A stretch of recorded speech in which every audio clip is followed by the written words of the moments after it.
आप सभी का एक बार फिर स्वागत है अपने YouTube चैनल पर। तो जैसा कि आप सभी को पता है, हम यहाँ पर आपको हिंदी साहित्य विषय से क्लासेस करा रहे हैं और अब तक हमने देखिए जो दूसरी इकाई चल रही है हमारी हिंदी साहित्य का इतिहास, उसमें हमने हिंदी साहित्य के इतिहास में आपको जो हिंदी की काव्य परंपरा थी, जिसमें हमने देखी भारतीय हिंदू युग, साथ में द्विवेदी युग, छायावादी युग, प्रगतिवाद युग, ठीक है, प्रयोगवाद, तो इसके संबंध में जो महत्वपूर्ण तथ्य थे उनके विषय में चर्चा कर ली। अब क्या है, हम देखिए जो गद्य विधाएं हैं हिंदी साहित्य की, जो गद्य विधाएं हैं उनके विषय में क्या है हम चर्चा करेंगे। तो आज हमने किस गद्य विधा को उठाया, तो उपन्यास गद्य विधा को हमने यहाँ पर उठाया। तो उपन्यास से संबंधित जो महत्वपूर्ण तथ्य हैं उनके विषय में जानेंगे, साथ साथ जो उपन्यासकार हुए तो उन्होंने कौन कौन से उपन्यास लिखे उनके विषय में क्या है आज की क्लास में चर्चा करेंगे। ठीक है, तो उपन्यास आधुनिक गद्य की एक प्रमुख विधा है जिसका जन्म 18वीं शताब्दी में पश्चिम में हुआ था। अगर हम बात करें उपन्यास कहाँ से आया, तो देखिए उपन्यास जो आधुनिक गद्य विधा है उसका जन्म हुआ था पश्चिम में। ठीक है, 18वीं शताब्दी में पश्चिम में इसका जन्म हुआ। अगर हम बात करें उपन्यास किन शब्दों से मिलकर बना है, तो उपन्यास दो शब्दों से मिलकर बना है, उप अर्थात निकट और न्यास का अर्थ है थाती। ठीक है, ये प्रश्न बना है यूजीसी नेट में। ठीक है, तो इसका तात्पर्य क्या है कि उपन्यास का अर्थ है वह रचना जो सामाजिक जीवन के अत्यंत निकट हो। प्रश्न ऐसे बना था कि जैसे ऑप्शन दे दिए, नाटक, उपन्यास, ठीक है, साथ में ही जीवनी, आत्मकथा दे दी। अब उसमें प्रश्न इस तरह से बना था कि कौन सी गद्य विधा सामाजिक जीवन के अत्यंत निकट है, तो कौन सी विधा है, उपन्यास है। ठीक है, तो आपको ये चीजें ध्यान में रखनी है। उपन्यास को आधुनिक युग का महाकाव्य कहा गया है। भारत में उपन्यास विधा पाश्चात्य साहित्य की देन है। जैसा भी बोला कि उपन्यास विधा का जन्म देखिए पश्चिम में हुआ, 18वीं शताब्दी में हुआ। इसका प्रभाव सबसे पहले देखिए कहाँ पर पड़ा, बांग्ला साहित्य पर। तो देखेंगे सबसे पहले जो उपन्यास लिखे जा रहे थे जैसे दुर्गेश नंदिनी हो गया, ठीक है, तो वहाँ पर हम देखेंगे कि जो पश्चिम बंगाल में जो साहित्यकार हुए, सबसे पहले क्या उन्होंने उपन्यास लिखना स्टार्ट किया। क्यों? क्योंकि जो पाश्चात्य साहित्य की देन है, तो प्रभाव सबसे ज़्यादा किस पर पड़ा था, बंगाल साहित्य पर। ठीक है, जो पश्चिम बंगाल के जितने भी जैसे बंकिम चंद्र चटर्जी हो गए, ठीक है, जितने भी उपन्यासकार थे, तो उन्होंने क्या है उपन्यास लिखे और उनसे प्रभावित होकर हिंदी साहित्य में उनसे प्रभावित होकर तो हिंदी में क्या उनका अनुवाद किया जाने लगा। पहले क्या है अनुवाद किया जाता था उनकी रचनाओं का, जो उपन्यास लिखे थे उन्होंने, उसके बाद क्या मौलिक रूप से क्या उपन्यास लिखे जाने लगे। तो ये तथ्य आपको ध्यान में रखने हैं कि उपन्यास विधा की एक तरह से जो प्रभाव था सबसे पहले किस क्षेत्र में पड़ा, तो बंगला साहित्य पर क्या हमें इसका प्रभाव देखने को मिलता है। उसके बाद क्या हिंदी साहित्य में क्या उपन्यास विधा आई। ठीक है, ये चीजें आपको ध्यान में रखनी है। अब बात करें कि हिंदी में उपन्यास पद यानी कि उपन्यास शब्द का प्रयोग सर्वप्रथम किसने किया, तो भारतेंदु हरिश्चंद्र ने किया। कब किया? सन 1875 में। किसमें किया? हरिश्चंद्र में प्रकाशित अपनी अपूर्ण रचना मालती के लिए किया गया। इन्होंने क्या है मालती नामक एक रचना रची, ठीक है, हालांकि वो अपूर्ण रह गई, लेकिन उसके लिए क्या है इन्होंने उपन्यास शब्द का प्रयोग किया। तो आपको ये तथ्य याद रखने हैं। ठीक, अब देख लेते हैं कि हिंदी के प्रथम उपन्यास के संबंध में जो विभिन्न विद्वानों ने जो मत प्रस्तुत करे हैं कि किस विद्वान ने किस उपन्यास को या किस उपन्यासकार को हिंदी का पहला उपन्यासकार या उपन्यास माना, तो उसके संबंध में जान लेते हैं। तो देख लीजिए, देवरानी जेठानी की कहानी, ये सन 1870 में प्रकाशित हुआ। किसके रचनाकार कौन है? पंडित गौरीदत्त हैं। और किसका मानना है कि देवरानी जेठानी की जो कहानी है वो हिंदी का पहला उपन्यास है, तो ये माना है गोपाल राय ने। प्रश्न बना है, आपको ध्यान रखना है, कोर्ट में प्रश्न पूछ लिए जाते हैं। ठीक है, साथ में देखिए भाग्यवती किसने लिखा है? श्रद्धाराम फिल्लौरी ने, श्रद्धाराम फिल्लौरी ने। ठीक है, यहाँ पर करेक्ट कर लेंगे। इन्हें किसने माना है हिंदी की पहला उपन्यास? भाग्यवती को विजय शंकर मल्ल ने। लेकिन परीक्षा गुरु को किसने लिखा है? लाला श्रीनिवास दास ने। और इसे हिंदी साहित्य का पहला उपन्यास किसने माना है? तो रामचंद्र शुक्ल ने। तो आपको देखिए तथ्य याद रखने, किस विद्वान ने किस उपन्यास को हिंदी साहित्य का पहला उपन्यास माना है। तो रामचंद्र शुक्ल, जैसा कि आपको पता ही है रामचंद्र शुक्ल को जो प्रसिद्धि प्राप्त है आलोचक के रूप में, ठीक है, तो इनके मत को ज़्यादा ही एक तरह से प्रधानता दी जाती है। लेकिन आपको ये नहीं भूलना, क्योंकि प्रश्न बन जाते हैं, कूट में पूछ लिया जाता है कि देवरानी जेठानी की कहानी को हिंदी का पहला उपन्यास किसने माना? तो गोपाल राय ने माना। भाग्यवती को किसने माना है? तो किसने माना? विजय शंकर मल्ल ने। बाकी परीक्षा गुरु तो सबको पता ही रहता है कि लाला श्रीनिवास दास को जो उपन्यासकार हैं इसके परीक्षा गुरु के, तो परीक्षा गुरु को हिंदी का पहला उपन्यास माना रामचंद्र शुक्ल ने। बाकी के दो आपको याद रखने क्योंकि परीक्षाओं में पूछे गए हैं। ठीक है, अब देखिए हिंदी उपन्यास का काल विभाजन। तो हिंदी साहित्य हम देखते हैं कि उपन्यास के किस प्रकार से चले। तो देखिए सबसे ज़्यादा उपन्यास में जिसे ख्याति प्राप्त है, किसे प्राप्त है, प्रेमचंद को। ठीक है, तो यहाँ पर जो हिंदी उपन्यास का जो काल विभाजन है उन्हीं के युग के आधार पर किया गया है। तो देखिए प्रेमचंद्र से पूर्व जिन्होंने उपन्यास लिखे तो उसे किसके अंतर्गत रखा गया, प्रेमचंद्र पूर्व युग के अंतर्गत। प्रेमचंद्र युग जिसमें क्या खुद प्रेमचंद्र ने क्या उपन्यास लिखे, साथ में उनके ही मंडल के जितने भी उपन्यासकार आए उनके यहाँ पर उपन्यास रखे गए हैं। प्रेमचंदोत्तर युग, तो इसमें क्या प्रेमचंद्र के बाद जो युग आया और उस युग में जो उपन्यासकार हुए तो उनके उपन्यासों को लिखा गया। इसके बाद देखिए स्वतंत्रता के समय जो विद्वान हुए, ठीक है, स्वतंत्रता के बाद जो उपन्यास लिखे गए तो उसकी चर्चा यहाँ पर की गई है। तो आपको ये काल विभाजन हिंदी उपन्यास की दृष्टि से याद रखना है। ठीक, अब देख लेते हैं कि प्रेमचंद पूर्व युग के महत्वपूर्ण उपन्यासकार या उपन्यास कौन कौन से हैं। आपको ध्यान रखने प्रश्न पूछे जाते हैं।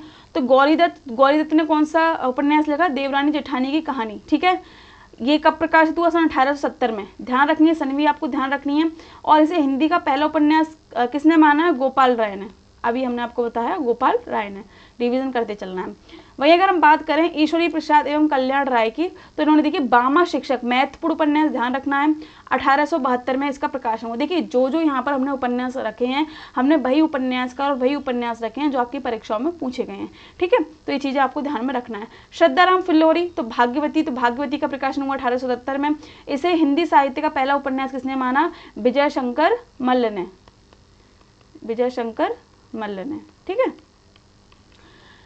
इसके बाद देखिए लाला श्रीनिवास दास ने परीक्षा गुरु की रचना करी और इसे हिंदी साहित्य का पहला उपन्यास माना जाता है। किसके अनुसार, रामचंद्र शुक्ल के अनुसार।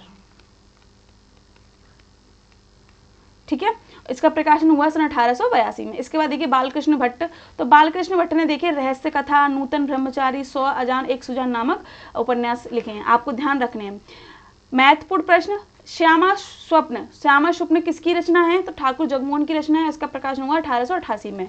राधा कृष्ण दास ने निसाय हिंदू, तो निसाय हिंदू का प्रकाशन कब हुआ, 1890 में हुआ। ये दो आपको उपन्यास याद रखने हैं, यहाँ से कई बार यूजीसी नेट में प्रश्न पूछे गए हैं।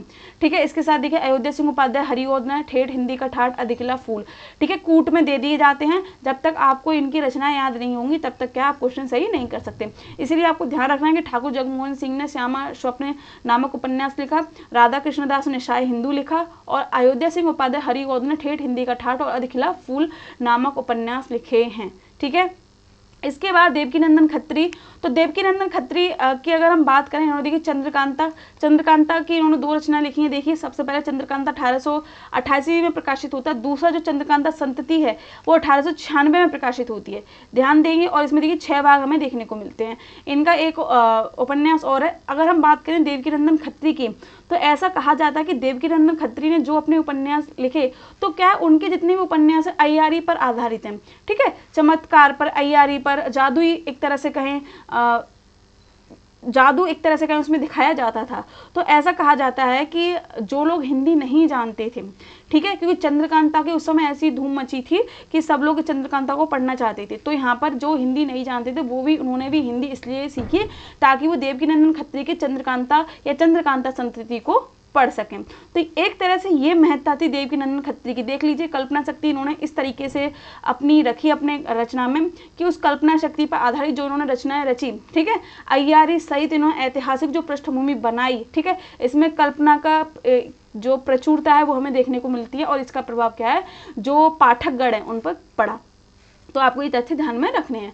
भूतनाथ इनका उपन्यास है जो अधूरा है, लेकिन इसे इनके पुत्र ने पूरा कर दिया है। ठीक है, गोपाल राम गहमरी, तो ये हिंदी में जासूसी उपन्यासों का प्रवर्तक इन्हें माना जाता है। ध्यान रखेंगे अगर हिंदी साहित्य में जासूसी उपन्यासकार के उपन्यासों का प्रवर्तक कौन है या जनक कौन है, तो वो कौन है, गोपाल राम गहमरी। ये इन्होंने क्या उपन्यास जो लिखे वो किस आधार पर लिखे, जासूसी के आधार पर। तो देखिए इनकी कुछ जासूसी उपन्यास देख लेते हैं। अद्भुत लाश, गुप्तचर, मायाविनी, जासूस की चोरी, रहस्य, विप्लव। ठीक है, तो ये तथ्य आपको ध्यान में रखने हैं। ये तो हो गए प्रेमचंद से पूर्व जो आए विद्वान जिन्होंने उपन्यास लिखे, प्रेमचंद पूर्व युग के महत्वपूर्ण उपन्यास का। और महत्वपूर्ण हैं जितने भी हमने यहाँ पर रखे हैं वो आपकी परीक्षाओं में पूछे जा चुके हैं, इसीलिए क्या है आपको ये तथ्य याद रखने हैं। ठीक है, जो नोट्स बनाए जा रहे हैं वो आपके परीक्षा के दृष्टिकोण से वही नोट्स बनाए जा रहे हैं जो आपके एग्जाम में पूछे जा सकते हैं या फिर पूछे गए हैं। ठीक, अब देखिए प्रेमचंद्र युग के संबंध में चर्चा कर लेते हैं। तो प्रेमचंद्र के समय प्रेमचंद ने कौन कौन से उपन्यास लिखे, कौन कौन से तथ्य के संबंध में प्रसिद्ध है, उनके विषय में हम यहाँ पर जानेंगे। साथ में प्रेमचंद के साथ साथ और कौन से उपन्यासकार हमें इस युग में देखने को मिलते हैं, तो उनकी रचनाओं के विषय में भी हम यहाँ पर चर्चा करेंगे। तो प्रेमचंद यहाँ पर जो कथन कह रहे हैं वो देख लेते हैं कि मैं उपन्यास को मानव चरित्र का चित्र मात्र मानता हूँ। मानव चरित्र पर प्रकाश डालना और उसके रहस्य को खोलना ही उपन्यास का मूल तत्व है। इन्होंने उपन्यास का मूल तत्व क्या बोला है कि मानव चरित्र को उजागर करना, साथ में उसके रहस्य को खोलना। ठीक है। प्रेमचंद्र का जो मूल नाम था क्या था, धनपत राय इनका मूल नाम था, लेकिन उर्दू में किस नाम से रचना रचते थे, नवाब राय से, और हिंदी में प्रेमचंद के नाम से। तो ये तथ्य आपको ध्यान में रखने हैं, कई बार पूछा गया है ये। धनपत राय को प्रेमचंद्र नाम उर्दू पत्र जमाना के संपादक दया नारायण निगम ने दिया। ठीक है, अगर पूछ लिया जाए प्रेमचंद, जो इनका नाम तो धनपत राय था मूल नाम, लेकिन प्रेमचंद्र नाम किसने इन्हें दिया, तो ये किसने दिया, जमाना पत्रिका के संपादक दयानारायण निगम ने। ठीक है, तो ये प्रश्न बना हुआ है, तो आपको ध्यान रखना है। महत्वपूर्ण तथ्य रखे गए हैं, आपको जो जो तथ्य यहाँ पर कराए जा रहे हैं वो आपको ध्यान रखने हैं। इसके साथ सबसे महत्वपूर्ण, प्रेमचंद को उपन्यास का सम्राट किसने कहा है, तो शरद चंद्र चट्टोपाध्याय ने इन्हें उपन्यास का सम्राट कहा। आप देखेंगे मुंशी प्रेमचंद ने जो उपन्यास लिखे हैं, तो उन्हीं उपन्यास के कारण ही प्रेमचंद को एक ख्याति प्राप्त हुई हिंदी साहित्य में। ठीक है, तो इसीलिए क्या है, हम अगर हिंदी साहित्य में उपन्यास जो विधा है उसका अध्ययन करते हैं और जिन उपन्यासकारों के विषय में चर्चा करते हैं, तो उनका जो काल विभाजन है प्रेमचंद्र के आधार पर ही दिया गया है। प्रेमचंद्र से पूर्व कौन से उपन्यासकार आए, प्रेमचंद्र युग में कौन से उपन्यासकार आए, प्रेमचंद्र के बाद कौन से उपन्यासकार आए, तो इन्हीं के आधार पर। तो ये यहाँ पर क्या है, इन्होंने जो अपने ग्रंथ लिखा तो किस प्रकार से इन्होंने उत्कृष्टता अपने उपन्यासों में दिखाई। ठीक है, इन्होंने क्या यथार्थ का वर्णन किया। पहले ये आदर्शवादी थे, लेकिन बाद में क्या इन्होंने यथार्थ की पृष्ठभूमि से जुड़कर क्या है उपन्यासों की रचना करी। गोदान इसका जीता जागता उदाहरण है, जिसमें क्या इन्होंने किसान की जो दयनीय दशा है, किस प्रकार से उसका शोषण होता है, ठीक है, तो ये सारी चीजें दिखाई हैं उसमें। नगेंद्र ने प्रेमचंद्र के कायाकल्प को हिंदी का पहला उपन्यास माना है। ध्यान देंगे, कायाकल्प इनका हिंदी में लिखित पहला उपन्यास है, किसके आधार पर, नगेंद्र के आधार पर। प्रेमचंद्र का पहला उपन्यास, अगर हम पहला उपन्यास पूछे तो वो उर्दू भाषा में लिखा गया, जिसका नाम था असरारे मायाविद। ठीक है, इसका अगर हम हिंदी में अनुवाद देखेंगे, देवस्थान रहस्य। तो ये तथ्य आपको ध्यान में रखने हैं। आप देख लेते हैं प्रेमचंद को उपन्यास, तो देखिए देवस्थान रहस्य, तो ये सन 1905 में प्रकाशित हुआ। प्रेमा 1907 में प्रकाशित हुआ। सेवा सदन 1918 में प्रकाशित हुआ। वरदान 1921 में प्रकाशित हुआ। प्रेमाश्रय 1922 में प्रकाशित हुआ और बच्चन सिंह ने इसे पहला राजनीतिक उपन्यास बोला है। रंगभूमि सन 1925 में प्रकाशित हुआ और इसे भारतीय जनजीवन का रंगमंच बोला जाता है। महत्वपूर्ण तथ्य जो जो यहाँ पर नोट किए गए हैं आपको ध्यान रखने हैं। कायाकल्प 1926 में प्रकाशित हुआ। निर्मला 1927 में, गबन 1931 में, कर्मभूमि 1932 में, गोदान 1936 में। महत्वपूर्ण है, आपको तथ्य इनके विषय में जो प्रेमचंद्र शुक्ल हैं, प्रेमचंद्र हैं, उनके विषय में याद रखने हैं। ठीक है, अब बात कर लेते हैं प्रेमचंद्र के अलावा और कौन कौन से हमें प्रेमचंद्र युग में और उपन्यासकार देखने को मिले। तो यहाँ पर देखेंगे शिव पूजन साय, महत्वपूर्ण। देहाती दुनिया से प्रश्न पूछा जा चुका है, देहाती दुनिया किसका उपन्यास है, तो ये किसका है, शिव पूजन साय का। पांडे वेचन शर्मा उग्र, तो इन्होंने देखिए चंद हसीनों के खतूत, दिल्ली का दलाल, चॉकलेट, बुधवा की बेटी, ये इन्होंने उपन्यास लिखे हैं। महत्वपूर्ण उपन्यास है, इन्हें आपको याद रखना है। बिशंबर नाथ शर्मा कौशिक, इन्होंने माँ भिखारिणी और संघर्ष नामक उपन्यासों की रचना करी है। जयशंकर प्रसाद के उपन्यास देख लेते, कंकाल, तो इनकी आपको जो समय सीमा है वो याद रखनी है। कंकाल का प्रकाशन हुआ 1929 में, तितली 1934 में, इरावती 1936 में। ठीक है, ये अपूर्ण है इनका, तो ये तथ्य आपको ध्यान में रखने हैं। चतुर्सेन शास्त्री ने देखिए हृदय की परख, हृदय की प्यास, व्यभिचार, आत्मदाह, वैशाली की नगरवधू, इसका प्रकाशन कब हुआ, 1948 में इसका प्रकाशन हुआ। ठीक है, अपराजिता, आलमगीर, वयम रक्षाम, तो इनके महत्वपूर्ण उपन्यास जिन्हें आपको याद रखना है। इसके साथ देखिए राधिका रमण प्रसाद सिंह आए इनके युग में, प्रेमचंद के युग में। इन्होंने राम रहीम, संस्कार, पुरुष और नारी, चुम्बन और चांटा, ये उपन्यास इन्होंने लिखे। किसने, राधिका रमण प्रसाद सिंह ने। ठीक, इसके साथ देखिए सूर्यकांत त्रिपाठी निराला, तो सूर्यकांत त्रिपाठी निराला के उपन्यास आपको ध्यान में रखने, प्रश्न बन जाते हैं। तो इन्हें देखिए अप्सरा, अलका, निरुपमा, प्रभावती, काले कारनामे, ये जो काले कारनामे उपन्यास इनका अपूर्ण है। कुल्ली भाट, बिल्लेश्वर बकरिया और इंदु लेखा, ये भी इनका अपूर्ण उपन्यास है।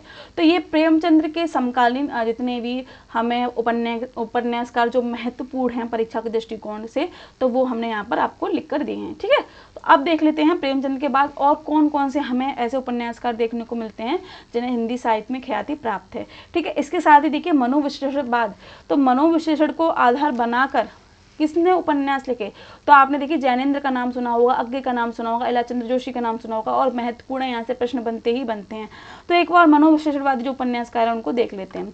तो जैनेन्द्र कुमार के अगर उपन्यास की बात करें तो परख 1929 में प्रकाशित हुआ, सुनीता 1934 में, त्यागपत्र 1937 में, कल्याणी 1939 में, सुखदा 1952 में, विवर्त 1953 में, व्यतीत 1953 में, जयवर्धन 1956 में, अनाम स्वामी 1974 में। महत्वपूर्ण है, जो यहाँ पर लिखाया जा रहा है आपको वो याद करना है, प्रश्न बने हैं, ठीक है।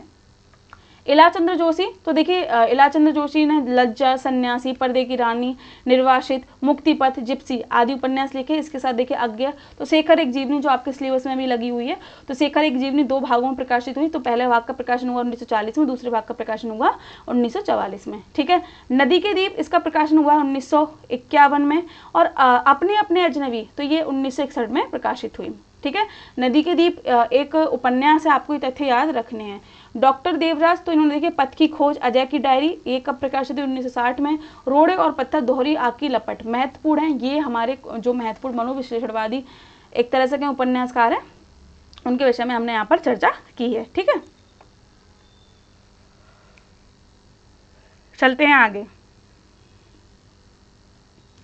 चलिए अब जो अन्य उपन्यासकार है उनके विषय में भी जान लेते हैं। हमने प्रेमचंद के उपन्यास देखे, साथ में प्रेमचंद्र के समकालीन जो उपन्यासकार थे उनके विषय में भी चर्चा कर ली। प्रेमचंद्र से पूर्व जो उपन्यास लिखे जा चुके थे, ठीक है, उसके विषय में भी हमने जान लिया। मनोविश्लेषणवादी जो उपन्यासकार हुए उनके विषय में भी हमने जान लिया।